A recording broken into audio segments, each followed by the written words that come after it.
Welcome to Redarc Mitsubishi. My name is Josh and today we're doing a walk around video on something a little bit special. So as you can see, it's a very heavily accessorized 2016 Toyota FJ Cruiser. I'm going to start you off at the front, walk you through some of the accessories, the condition and some of the actual features of the vehicle itself. Now if I do miss any accessories, there is a full list in the description, so please have a read of that.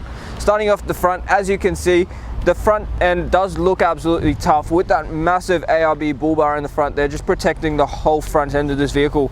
You do get those ARB LED driving lights on the front bull bar as well, and the winch built in there as well. The hook for the winch just comes out underneath the bull bar and the driver for it is on top. Now up on top of the vehicle itself, we have got that genuine Rhino rack with the LED light bar just under that. So with all the LEDs on the front of this, you can be assured that visibility is not going to be an issue for you at all. There are fog lights built into the bull bar there, as well as the indicator. We've got those nice round headlights with those big indicators on the side there. And the front end of this vehicle has been designed really well by Toyota as well. So you do get that vent on the front there. It is not functional, however, it does add to the whole aesthetic of the vehicle. We've also got that antenna on the other side of the bull bar, which just tells me the vehicle has got a UHF radio. Just having a look under here, you can see we've got those genuine BF Goodrich all-terrain tires, plenty of tread left in them, and BFGs do make amazing tires. We've got the black steel wheels fitted, completely unmarked all the way around, and they do look incredible and makes the car have a more rugged all-terrain kind of look to it. Just under there you can see we've got a lift kit as well. If you want a description of the full suspension setup, please have a read of the description. Just up here we've got a genuine Safari Snorkel, being one of the most reputable snorkel brands on the market. As you can see all the way around this car with these big name brands, the previous owner hasn't spared any expenses. We've got the plastic side mirrors and the door handles, and just below the doors we have also got the rock sliders down there just to protect the whole undercarriage of this vehicle. So it is very well set up to go on adventures wherever you want to take it. Having a look on the inside, the seat bolsters are still in really good condition. Actually it almost looks brand new considering how minimal the wear is. We've got the vinyl flooring in there, so it makes it really easy to get in and out, especially if you're taking it to somewhere muddy, you don't want to get your carpets dirty. Vinyl floors are really nice and easy to clean.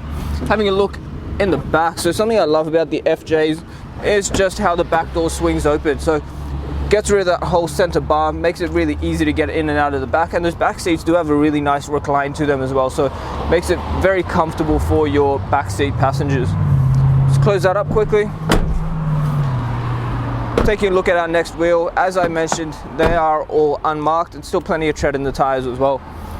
And suspension setup at the back is pretty much set up to match the front. Having a look on the back now, we've got the genuine Toyota tow bar just under that rear bar.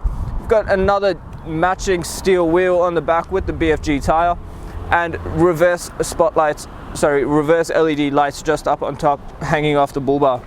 If I swing this door open quickly, you can see we've got the whole genuine rubber mat installed in the back and the genuine set of rubber mats in there as well. The backs of these seats are plastic, so sliding things in and out, you don't have to worry about damaging your nice leather. And you have also got storage compartments on either side of the vehicle, tie down points on the top here, two 12-volt sockets in the back, and another two 12-volt sockets there as well. I do believe so the vehicle does have a dual battery system as well, which I will show you when we open up the bonnet. Making our way along this side of the vehicle now, fuel filler cap is on the passenger side. Next wheel, I'm not going to spend too long on these wheels because having such chunky tires on them, the wheels have never actually been touched by any kind of curb. However, the paintwork all the way along the vehicle does present in really good condition, so even though it is set up for going anywhere you want it to, the paintwork presents in surprisingly remarkable condition. What we're going to do now is pop the bonnet and have a little bit of chat about the engine. Alright, taking a look under the bonnet now, what we have is a V6 4-litre petrol engine. The vehicle itself does have a 5-speed automatic gearbox. The power output from the engine is 200 kilowatts with 380 newton meters of torque. The petrol fuel tank holds a massive 159 litres of 95 fuel. Combined fuel consumption is about 11.4 litres per 100, and depending on your driving style and what you're carrying, you could see an average fuel distance of about 1,395 kilometers. Now, just before we go, I will just show you quickly. As you can see here, we have got that full secondary battery setup if you did want to plug in anything auxiliary. There is also an air compressor at the back of the engine bay there. So genuine ARB air compressor, and the control for the winch is on the back of the other side of the engine bay. Taking a look inside the FJ Cruiser now, just in the driver's side door here, you do get your power window controls. Front driver's side is automatic up and down. Just above that, we've got the central locking buttons and the window lock. Now on the right hand side of the steering wheel, there is a little display here that shows you the voltage of both your batteries. You've also got your fog light controls, adjustable headlights, and the brightness control for your cluster. Just below that is a toggle for your power mirrors. On the right hand stalk, we've got our indicators and headlight controls, and on the left hand side here we've got all your washer and wiper controls. Just down here there is a little tilt lever to let you change the angle of your steering wheel. Now the steering wheel itself, very nice leather wrapped steering wheel. You've got your hands-free call settings on the right and all your media settings on the left hand side. Now if we head on into the middle screen now, actually I might pan up to the roof quickly and just show you this.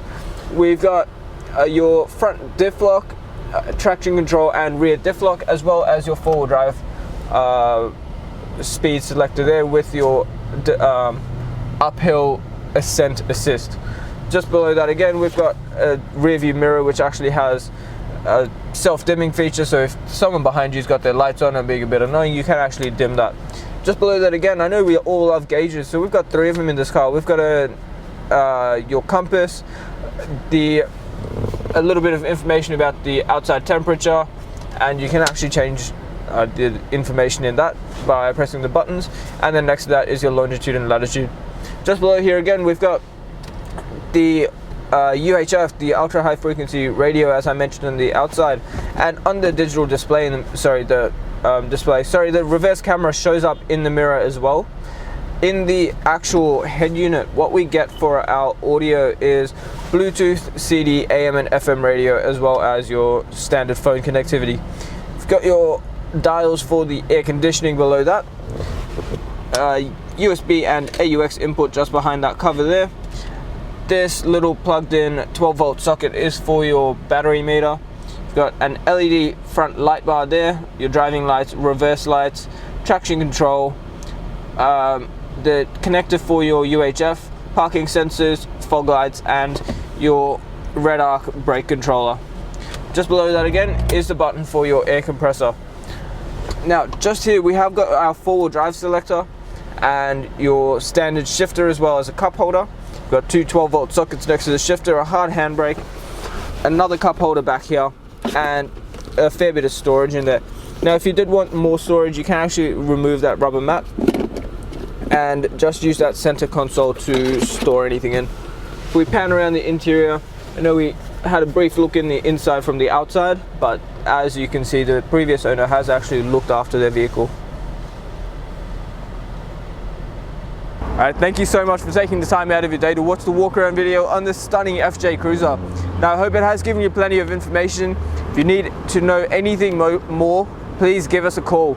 A couple things I would recommend: considering the condition of the paintwork, please do your part and protect it. Ask us about the glass coat, which is going to give you an a lifetime warranty on your paintwork, and protect it against a variety of environmental damages such as bird droppings, bat droppings, UV damage and fading. The other thing is the premium mechanical protection plan. That's going to give you 5 years of cover on top of your new car warranty on 181 electrical and mechanical components of the vehicle. You also get 10 years of platinum roadside assist with that plan. Now, although these are additional costs, if you're using our in-house finance, Julie or Mario, our business managers, would love to talk to you about your finance options and tailor a package to suit your needs. Now, if you have any questions, please give us a call. And just before I go, have a look at our Google reviews. 4.8 stars with over 990 reviews from customers Australia-wide. So people enjoy dealing with us. We make the process easy and we ensure that you are buying a good quality vehicle from the right people. So any questions at all, give us a call, 99070555. My name is Josh and thank you so much for watching.